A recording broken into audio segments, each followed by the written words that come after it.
हाय दोस्तों, कैसे हैं आप सब। उम्मीद करते हैं कि आप सब अच्छे होंगे।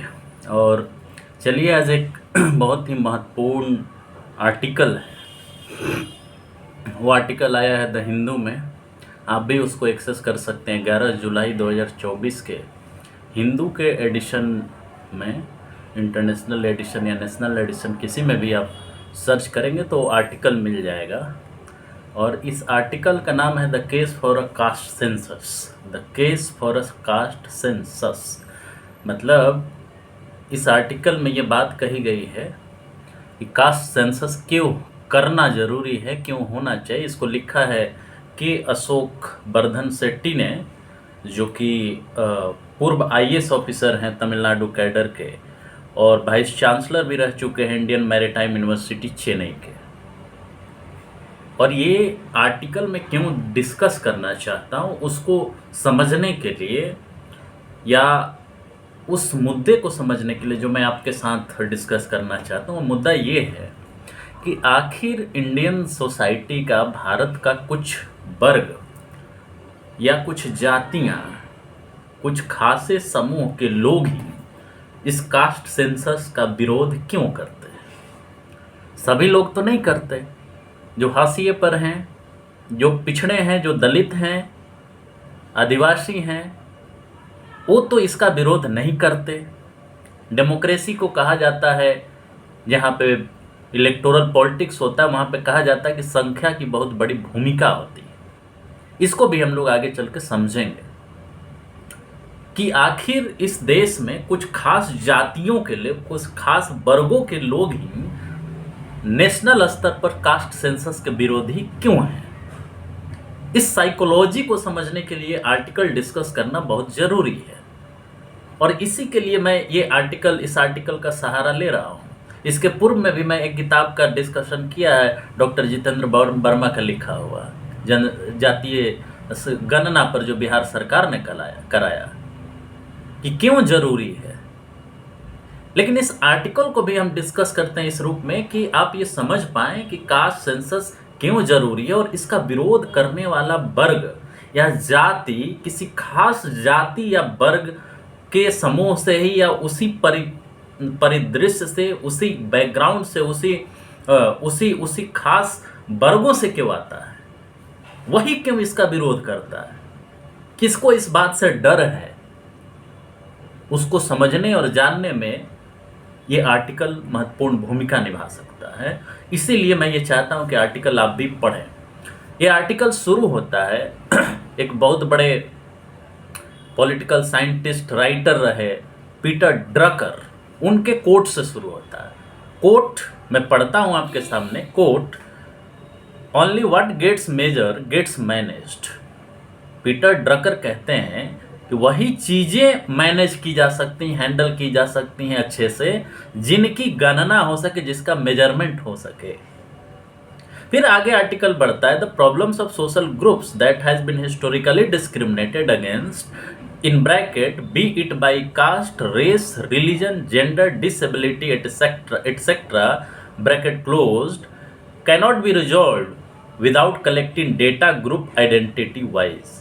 ये राइटर क्लेम करते हैं कि कोई भी सोशल प्रॉब्लम हो सोशल ग्रुप का, जब तक उनके आइडेंटिटी के आधार पर उनका डेटा कलेक्शन नहीं किया जाता, तब तक उस प्रॉब्लम का निदान आप नहीं निकाल सकते। खास करके वैसे लोगों की समस्याएं जो हिस्टोरिकली, जिनके खिलाफ डिस्क्रिमिनेशन हुआ है, जिनका हकमारी हुआ है, खास करके जो कास्ट के आधार पर डिस्क्रिमिनेशन हुआ, रेस के आधार पर हुआ, रिलीजन के आधार पर हुआ, जेंडर के आधार पर हुआ है, विकलांगता के आधार पर हुआ है। फिर ये राइटर कहते हैं कि doing so is not a capitulation to identity politics but a vital step towards informed policy making and inclusive development. कहते हैं कि इस तरह की गणना करने से आइडेंटिटी पॉलिटिक्स के तरफ आप नहीं बढ़ते, बल्कि उनके डेवलपमेंट और बाकी चीज़ों को आइडेंटिफाई करके एक इंक्लूसिव डेवलपमेंट की तरफ आप बढ़ते हैं। आइडेंटिटी पॉलिटिक्स के बेसिस पे इसको आप खारिज नहीं कर सकते, जो कि इंडिया में हो रहा है, और एक खास जाति और वर्गीय समूहों के द्वारा ये आर्गुमेंट दिया जा रहा है कि इस आइडेंटिटी पॉलिटिक्स बढ़ेगा। पहले क्या था, नहीं था क्या? इसका जवाब है किसी के पास? पहले जातिवाद नहीं था क्या? उस पर हम लोग आएंगे, ये राइटर बताते हैं। फॉर एग्जाम्पल ये बताते हैं कि जर्मनी में जो वहां का रेस के आधार पर जो लोग हैं उनकी गणना नहीं होती थी, नहीं होती है। तो this has work to disadvantage of its black people who started a private country wide online survey called Afrozensus in 2020. It results showed that the anti-black racism is widespread and institutionally entrenched in Germany. अब समझिए, Germany जैसे देश का example दिया जा रहा है कि वहाँ पे जो ब्लैक पीपल है उनका सेंसस नहीं होता। नहीं करने के पीछे लॉजिक ये है ताकि जो जिन व्यक्तियों का शोषण हो रहा है समाज में, उनके शोषण का सच्चाई किसी के सामने आए ही नहीं, उसको दबाया रखा जा सके। और इसी को दबाए रखने के लिए सेंसस नहीं कराया जाता है जर्मनी में रेस के आधार पर। तो उसमें अफ्रो सेंसस नाम से ऑनलाइन जो सर्वे हुआ उसमें ये पता चला कि यहाँ पे जो डिस्क्रिमिनेशन है जो ब्लैक रेस के लोग हैं उनके खिलाफ, उनके अगेंस्ट, वो बहुत ज़्यादा मात्रा में है और जर्मन सोसाइटी में पूरी तरह से घर कर गया है। ये राइटर ये बताने का कोशिश करते हैं कि इंडिया में कास्ट सेंसस को डिनाई करके नेशनल लेवल पर आप जो शोषण का जो सामाजिक स्ट्रक्चर बना हुआ है उसको आप छुपाना चाहते हैं। इसलिए क्योंकि वो लोग जब जागरूक हो जाएंगे जिनका आप शोषण इतने दिनों से करते आ रहे हैं, अपना नंबर का राजनीति समझ जाएंगे, नंबर का महत्व समझ जाएंगे, तो आपको सत्ता से भी बर्खास्त कर देंगे और अपने हक को मांगेंगे। इसलिए आप उस सेंसस को कराना ही नहीं चाहते। इस एग्जाम्पल में ये बताने की कोशिश है। फिर वो कहते हैं राइटर कि applying Cicero test of cui bono who benefits, it can be said that the demand for enumeration generally emanates from the victim of discrimination and is registered by the vested interest. अब समझिए, उस बात पर मैं आ रहा हूँ फिर से, जिस सवाल को हमने इसमें डिस्कस करने की कोशिश की थी कि कौन लोग हैं जो इसका विरोध करते हैं और कौन लोग हैं जो इसको सपोर्ट करते हैं। आप कहिएगा कि ऐसा कुछ नहीं है, ऐसा है। ये सिसरो, ये बहुत बड़े कवि हुए, सिसरो इंग्लिश के बहुत बड़े पोएट हुए, उनका कोटेशन लेकर के कहते हैं कि कौन वर्ग है जो इसका डिमांड कर रहा है कास्ट सेंसस का, कौन वर्ग है जो इसका विरोध कर रहा है। वो बताते हैं कि वो वर्ग जो हमेशा से हिस्टोरिकली, ऐतिहासिक रूप से जिसके खिलाफ डिस्क्रिमिनेशन हुआ है, जिसके हक को मारा गया है, जिसका प्रतिनिधित्व नहीं दिया गया है, वो लोग इसका डिमांड कर रहे हैं। लेकिन जिन्होंने हकमारी किया है, जिन्होंने दूसरे के हकों को लूटा है, वो इसका विरोध कर रहे हैं। उसी को वेस्टेड इंटरेस्ट कहते हैं कि ऑलरेडी उसका इंटरेस्ट उसी में प्रोटेक्टेड है, ताकि वो इस तरह का हायरार्की नहीं मेंटेन रखेगा, छुपाएगा नहीं डेटा को, सच्चाई को, तो अपना डोमिनेंस नहीं मेंटेन रख सकता है। इसलिए पूरा देश डिवाइडेड है, pro caste census, anti caste census. Pro caste census वो लोग हैं जो बहुसंख्यक हैं, बहुजन है, जो हमेशा से हिस्टोरिकली डिस्क्रिमिनेट किए गए हैं, जिनका अधिकार का हनन हुआ है। और विरोध करने वाली वो जातियां और वो लोग हैं जो हमेशा से संसाधनों पर अपने संख्या से ज़्यादा कब्जा बनाए रखे हैं। फिर आते हैं, वो लॉजिक देते हैं व्हाई ए कास्ट सेंसस। वो बताते हैं कि क्यों कास्ट सेंसस होना चाहिए। पढ़ता हूँ मैं। A caste census is crucial for 4 reasons. वो 4 कारण बताते हैं। पहला कारण है कि ये सोशल इंपरेटिव है, ये सामाजिक जिम्मेवारी, ये सामाजिक जरूरत है। क्यों? Caste continues to be a fundamental social construct in India. Caste के बिना इंडिया की पहचान को आप आइडेंटिफाई कर ही नहीं सकते। कास्ट ही इसकी पहचान है। यहाँ के बहुसंख्यक लोग हिंदू हैं और हिंदू धर्म में कास्ट हटा दीजिए तो हिंदू धर्म रह भी नहीं जाएगा। ये बात आइडेंटिफाई करते हैं कि वो सोशल कंस्ट्रक्ट का हिस्सा है। आपको जानकर सरप्राइज होगा, इसमें डेटा दिया गया, only about 5% of Indian marriages were intercaste as of 2011 and 12। 11-12 का डेटा देके कहते हैं कि मात्र इंडिया में 5% अंतर जातीय विवाह होता है। ये किस चीज़ का रिफ्लेक्शन है? ये इस बात का रिफ्लेक्शन है कि जाति आपके सामाजिक और आर्थिक राजनीतिक पहचान का अहम हिस्सा है।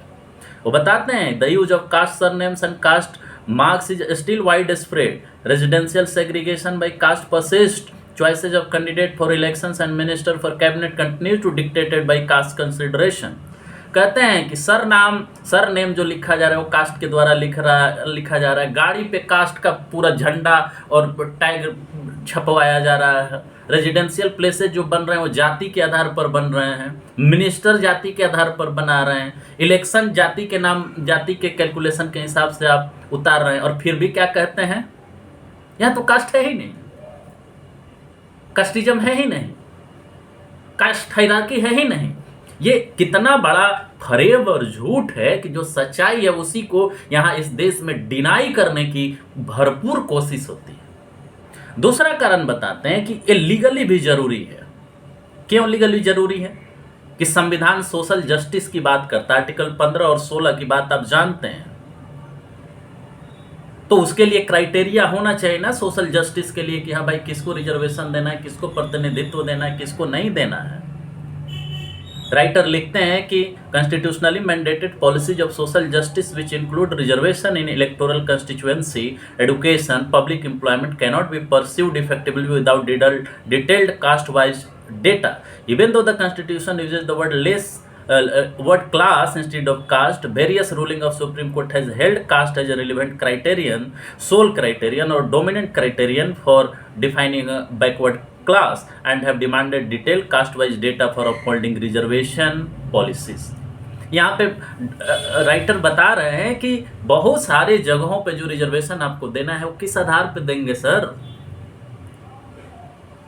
जुडिशियरी ने खुद रिकॉग्नाइज किया है मंडल कमीशन का क्राइटेरिया कि कास्ट जो है वो क्राइटेरिया है आइडेंटिफाई करने का कि कौन बैकवर्ड है, उसी आधार पे आप तय कर सकते हैं। क्योंकि इनकम, आर्थिक रूप से कौन कितना मजबूत है वो कास्ट के बेसिस पर ही डिटरमाइन किया जा सकता है। क्योंकि डेटा बताता है कि जो SC ST है OBC वो सबसे ज़्यादा गरीब है,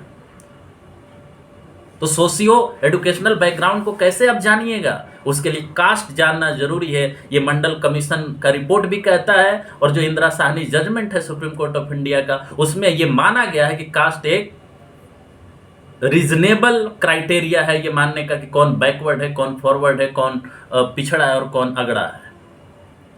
दूसरी बात कि बार बार जुडिशियरी ये बात कहती है कि हमें गणना चाहिए, हमें सेंसस चाहिए, डेटा चाहिए, तब हम डिटरमाइन करेंगे कौन कितना है, किसका कितना रिजर्वेशन बनता, लेकिन वो भी नहीं किया जा रहा। तो इसको बोलते हैं राइटर कि ये लीगल इंपरेटिव है, ये करना जरूरी है। 3 कहते हैं कि ये एडमिनिस्ट्रेटिव इंपरेटिव है, ये प्रशासनिक जरूरत भी है। क्यों?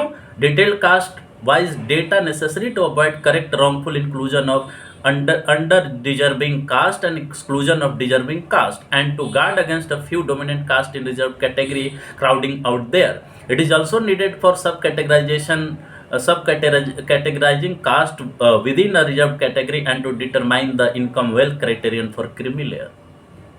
वो प्रशासनिक जरूरत को भी बताते हैं कि जब आपके पास डेटा ही नहीं रहेगा, और जो सब कैटेगराइजेशन की आप बात कर रहे हैं, फेक OBC बनाने की बात कर रहे हैं, फेक EWS बनाने की बात कर रहे हैं, जब तक आपके पास डेटा नहीं होगा तो किस आधार पे? अभी पूजा खेड़कर का जो मामला आ रहा है वो क्यों इस तरह का है? अगर जातीय जनगणना हुआ होता तो क्या वो कर पाती? उसका पूरा डेटा होता प्रशासन के पास, हर जगह नाम बदल के, फोन नंबर बदल के, आइडेंटिटी बदल के जो उसने EWS बनाया है वो हो पाता क्या? वो भी रेखांकित करते हैं कि इस तरह का जो करप्शन हो रहा है, जो फेक आइडेंटिटी क्रिएट करके लोग OBC SC ST का सर्टिफिकेट बना रहे हैं, उसको फिल्टर आउट करने में आसानी होगा। क्रीमी लेयर में जो लोग फॉल कर रहे हैं उनको स्ट्राइक आउट करने में आसानी होगी। तो एडमिनिस्ट्रेटिव पॉइंट ऑफ व्यू से ये बहुत आसान बनाएगा अगर डेटा अवेलेबल होता। लेकिन इंडिया में एक खास कहावत प्रचलित है कि यहाँ पे इंफॉर्मेशन छुपाई जाती है, सर्वे जानबूझ के नहीं कराया जाता। सर्वे का डेटा हमेशा दबाने की कोशिश होती है, और इस वजह से भी कास्ट सेंसस जरूरी है। चौथा कारण ये देते हैं कि it is a moral imperative also. The absence of detailed caste-wise data has helped a coterie of elites among upper caste and dominant other backward classes to corner a disproportionate share of nation's assets, income and position of power. ये भी बताते हैं कि अगर data नहीं है तो जो अपर कास्ट या डोमिनेंट OBC है वो सारे बेनिफिट्स को लेते जा रहा है, इनकम हो, वेल्थ हो, अपॉर्चुनिटी हो। तो जब तक इस बात का डेटा नहीं होगा कि कौन जाति, कौन समूह सबसे ज्यादा फायदा ले रहा है, तब तक आप सही पॉलिसी कैसे बनाएंगे? सही गलत का भेद आप कैसे करेंगे सर? लेकिन यहाँ के नीति नियंता आंख मूंदे हुए हैं, क्योंकि वो उस वर्ग का प्रतिनिधित्व करते हैं जो शोषण की सच्चाई को, हकमारी को जानने नहीं देना चाहता है। इसीलिए भारत सरकार इतना विरोध कर रही है। अब इसमें जो आर्टिकल का दूसरा पॉइंट है, आर्गुमेंट अगेंस्ट कास्ट सेंसस, क्या आर्गुमेंट दिए जाते हैं? जो विरोधी हैं, जो वेस्टेड इंटरेस्ट वाले हैं, जो अपर कास्ट है, अपर क्लास है, वो क्यों चाहता है कि रिजर्वेशन ना हो? तो there are multiple views against the caste census, they include, वो बताते हैं कि क्या क्या इसमें वो लोग कहते हैं। पहला कहते हैं कि इट इज सोशली डिविजिव, यानी ये समाज को बांटने वाला है।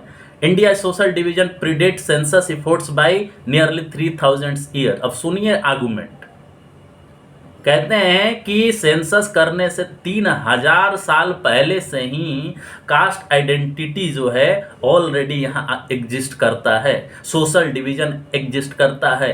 अपर कास्ट यानी कि जो वर्ण व्यवस्था का पूरा स्वरूप है वो क्या है भाई? वो कब से चला आ रहा है? जो सनातनी अपने को गर्व से कहो सनातनी है, इसका जवाब दीजिए आप लोग, क्या है ये जो शोषण की व्यवस्था कास्ट आधारित है? और जब कास्ट पे बात करो तो आपका चूल हिलने लगता है, क्यों? इसीलिए कि सनातन के आड़ में जो आप कर रहे हैं वो हकमारी है, वो शोषण है। वही राइटर कह रहे हैं कि ये 3000 सालों से जो कास्ट आधारित हायरार्की और शोषण चला आ रहा है, वो आज कास्ट सेंसस हो जाने से ज्यादा डिवाइसिव हो जाएगा क्या? इससे पहले क्या था? इससे पहले उस पर कोई सवाल नहीं उठाता था, अपने हक की बात नहीं करता था, तो बहुत बढ़िया था, वो सोशल पीस का समय था। और जब हक कोई मांगने लगा तो आप कहने लगे क्या? सोसाइटी विखंडित हो जाएगी। इससे पहले बहुत अखंडित थी ना। तो राइटर कहते हैं कि the census counts of SC and ST since 1951 has not led to any conflicts among these castes or tribes. Further, India census enumerates religion, language, region which are as divisive as caste, if not more. Casteism will not wither away by not counting caste in the census any more than communalism, and regionalism will disappear not by enumerating religion, language and region. ये समझिए कितना important argument ये दे रहे हैं। कह रहे हैं कि 1951 में जो SC ST का काउंटिंग हुआ तो क्या उससे हिंदू सोसाइटी में कन्फ्लिक्ट बढ़ गया? ऐसी घटनाओं को तो कोई उदाहरण नहीं मिला। बजाबते जिस तरह से दलितों को या पिछड़ों को, चाहे आदिवासियों को, जिस तरह से प्रताड़ित किया जाता रहा, वो तो कंटिन्यू जारी रहा। उससे पहले भी जारी था, आज भी जारी है। क्या बदल गया उससे? क्या बदल गया उससे? दूसरी बात ये कहते हैं कि यहां पे इंडियन सेंसस में आप क्षेत्र की गणना करेंगे, भाषा की गणना करेंगे, रीजन की गणना करेंगे, और वो भी तो उसी तरह से डिवाइसिव है ना। धर्म के आधार पर गणना करना, लैंग्वेज के आधार पर गणना करना, क्षेत्र के आधार पर गणना करना, और उसमें कास्ट सेंसस अगर आप जोड़ देंगे तो सोसाइटी विभक्त हो जाएगी, टूट जाएगी। वाह, ये कैसा लॉजिक है? वो कहते हैं कि ये भी उतना ही खतरनाक है जितना कास्ट। अगर आप मानते हैं कास्ट से सोसाइटी डिवाइड होगी, तो फिर रीजन के आधार पर आप क्यों सेंसस कर रहे हैं? लैंग्वेज के आधार पर क्यों कर रहे हैं?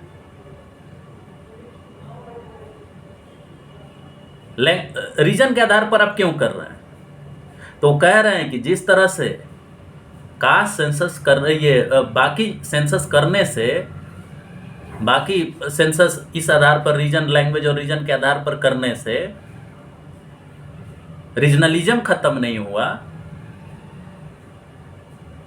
लैंग्वेज आधारित पॉलिटिक्स खत्म नहीं हुई, तो ये कर देने से खत्म नहीं हो, इस बात तो समझ में आता है, लेकिन बढ़ने का भी कोई लॉजिक नहीं है। अगर आप इस आधार पर करते हैं सेंसस, तो इस पर भी करिए ना, इस पर भी करिए ना।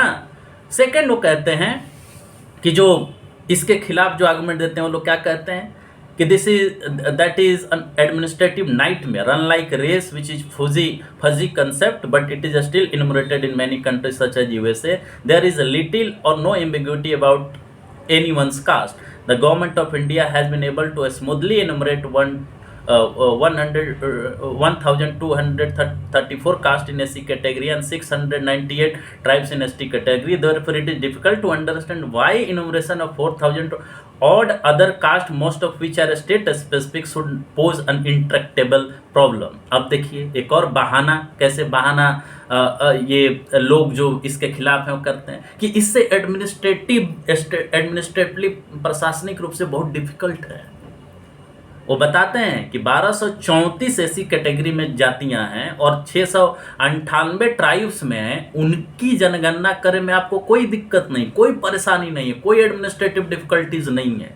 और जो जातियां 4000 के आसपास ओबीसी में, वो भी खास करके स्टेट लेवल पर है, उसकी जातीय जनगणना करने में आपको बहुत परेशानी हो रही है। ये कहीं से एक्सेप्टेबल या ये कहीं से रीजनेबल नहीं दिख रहा है। बिहार के स्तर पे हुआ, कितना फ्लेक्सिबली हुआ। आपको सीखना चाहिए। जब बिहार जैसा स्टेट राज्य स्तर पे इतने बड़ी जनसंख्या वाला राज्य कर सकता है तो भारत सरकार क्यों नहीं कर सकती? ये लॉजिक, ये कुतर्क सोच से परे है। फिर थर्ड लॉजिक क्या दिया जाता है? थर्ड लॉजिक ये दिया जाता है कि it would fuel demand for increased reservation. On contrary, the availability of caste wise census data would help curb arbitrary demands from caste groups and capricious decision making by governments. Policy makers should be able to objectively debate and address the claims of, say, the Maratha, Patidar, Jat and any other group for reservation, but governments prefer fuzzy data because it gives them latitude to implement reservation arbitrarily for electoral consideration. इस logic को भी वो धराशायी कर देते हैं। कहते हैं कि रिजर्वेशन बढ़ाने का डिमांड बोला जाता है, तर्क दिया जाता है कि इससे अगर होगा तो रिजर्वेशन का डिमांड बढ़ेगा, निश्चित तौर पर बढ़ेगा और बढ़ना भी चाहिए। लेकिन राइटर का अदर आर्गुमेंट है, वो कहते हैं कि नहीं, अगर कास्ट डेटा आ जाता है तो सरकारों को ये आसान होगा ये समझना कि कौन वर्ग, कौन जातियां ज़्यादा बेनिफिट ले रही हैं, उनको बाहर किया जा सकेगा और ऑब्जेक्टिव रूप से आप देख पाएंगे कि किन जातियों को पीछे छोड़ दिया गया, उनको आप समाहित कर पाएंगे। लेकिन वो फिर ये भी कहते हैं कि ये जानबूझकर इस तरह का आर्गुमेंट दिया जाता है, इस तरह का डेटा, अच्छा डेटा कलेक्ट नहीं किया जाता है ताकि जो गवर्नमेंट्स हैं वो अपने इलेक्टोरल बेनिफिट के लिए, राजनीति के लिए उन्हीं को बेनिफिट देते रहें जो उनका वोट बैंक है। तो इसलिए अगर डेटा सही नहीं आएगा तो सही तरीके से रिजर्वेशन नहीं लागू होगा, और सही तरीके से नहीं लागू होगा तो जो फायदा हमेशा उठा रहा है वही उठाएगा। फिर उसके बाद राइटर का तीसरा पार्ट, जो आर्टिकल का तीसरा point, the case for OBC inclusion in census, क्यों इंक्लूड होना चाहिए ओबीसी को कास्ट सेंसस में, कास्ट सेंसस ओबीसी का क्यों कराया जाना चाहिए, उस पर आर्गुमेंट देते हैं। Like the SC and STs, the constitution permits reservation for OBC in education, article 15 clause 4 and public employment, article 16 clause 4। After implementation of Mandal commission, the OBC enjoy reservation in central government and its undertaking as well. In Indira Sahni case 1992, the Supreme Court ruled that the OBC list based on 1931 census should be revised periodically. अब बताइए, supreme court ने Indira Sahni judgement में, जिसमें कहा था कि मंडल commission का जो क्राइटेरिया है बैकवर्डनेस को, सोशली एंड एडुकेशनली बैकवर्डनेस को, एडुकेशनल बैकवर्डनेस को जानने का वो कास्ट क्राइटेरिया सही क्राइटेरिया है, तो उस समय कोर्ट ने कहा था कि ओबीसी का सेंसस कंटिन्यूअस पीरियडिकली होना चाहिए ताकि साइंटिफिक डेटा कलेक्ट किया जा सके। 1931, क्योंकि 1931 पर आधारित था, लेकिन आज तक नहीं हुआ। सोशियो इकोनॉमिक कास्ट सेंसस कराने का प्रयास भी हुआ था 2011 में, लेकिन उसको कभी पब्लिश नहीं किया गया, ये झूठ बोल करके कि एडमिनिस्ट्रेटिवली ये पॉसिबल नहीं है, जानबूझ के उसको रिलीज नहीं किया गया। फिर कहते हैं राइटर कि the OBC don't have reservation in electoral constituency for MPs and MLAs like SC and ST, but after 73rd and 74th amendment the constitution provides for reservation in electoral constituency in panchayats and municipalities not only for AC and ST but for OBCs under article 2043D clause 6 and 243T clause 6.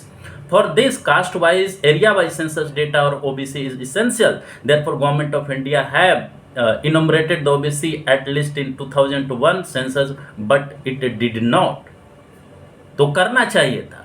ये जानते हैं कि इस OBC का कोई reservation नहीं है, municipalities में है, उसके पास डेटा होना चाहिए। और आप जानते हैं कि बहुत सारे म्यूनिसिपल पंचायत लेवल इलेक्शन के लिए जो कमीशन बनाए गए रिजर्वेशन के लिए, सुप्रीम कोर्ट ने उसको खारिज कर दिया क्योंकि आपने डेटा कलेक्ट नहीं किया। इस देश में ये एक बहुत बड़ा दुर्भाग्य है ना कि आप कास्ट सेंसस कराते ही नहीं। अगर कास्ट सेंसस होता तो इतने राज्यों जैसे महाराष्ट्र का था, मध्य प्रदेश का था, जो रिजर्वेशन सुप्रीम कोर्ट ने खारिज किया कि आपके पास डेटा नहीं है, आज वो रिजर्वेशन का अधिकार उनका बच गया होता। लेकिन देखिए कितना बड़ा फ्रॉड है ओबीसी के साथ कि कोर्ट के डायरेक्शन के बाद भी नहीं हुआ।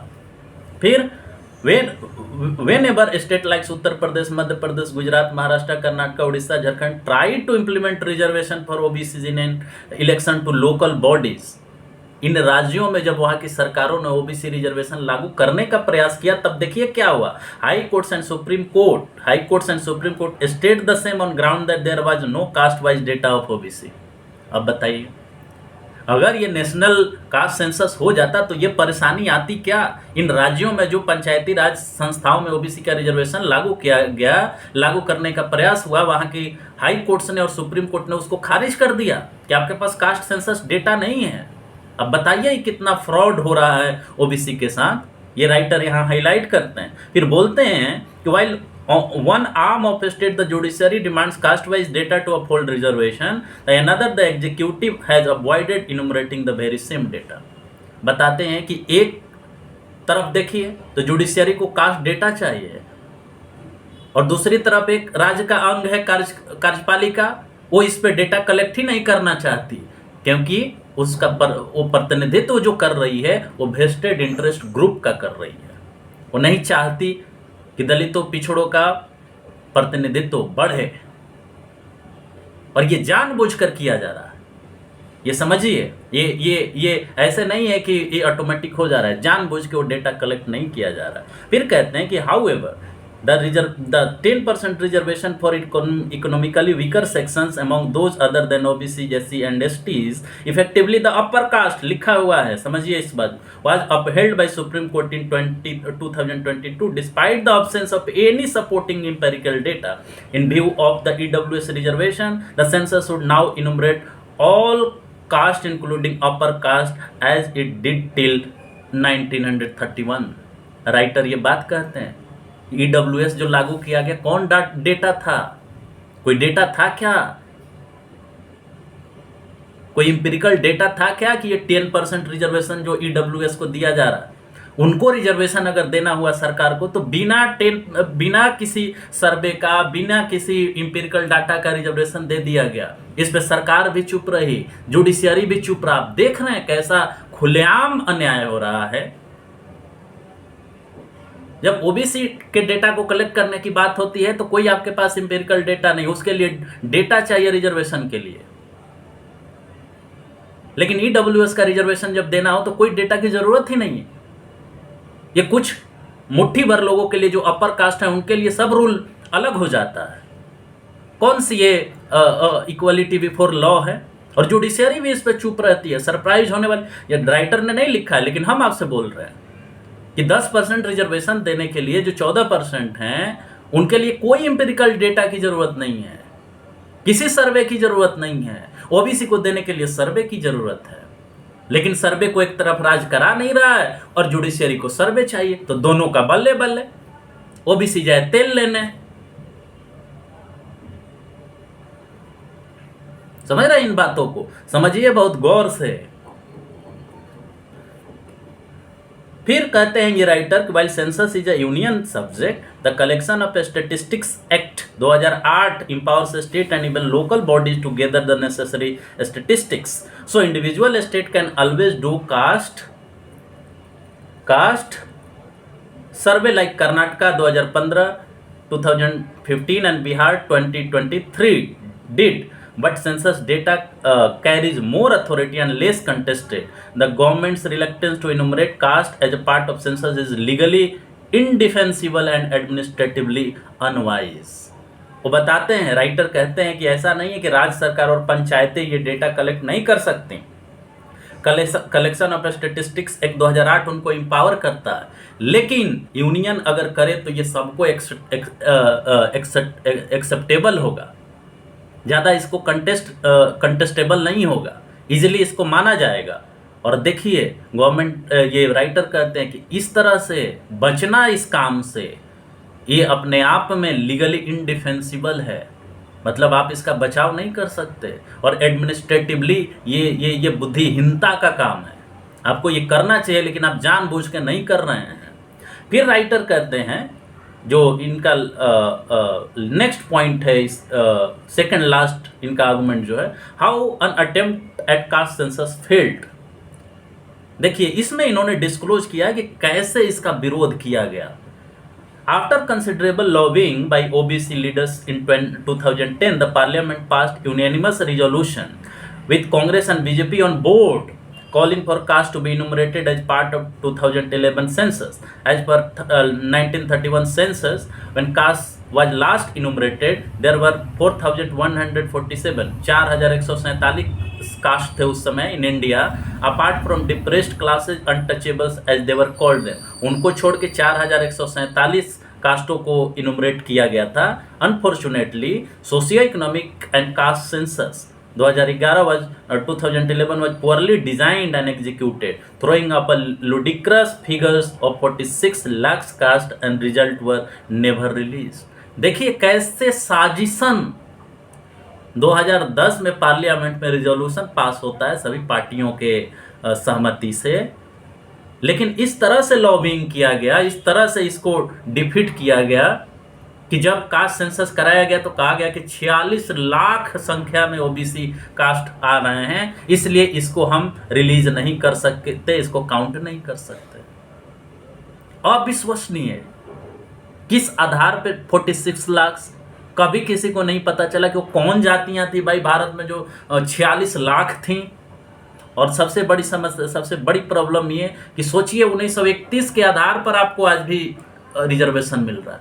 ओबीसी की संख्या कितनी बढ़ी होगी, कितने लोग एलिजिबल हुए होंगे।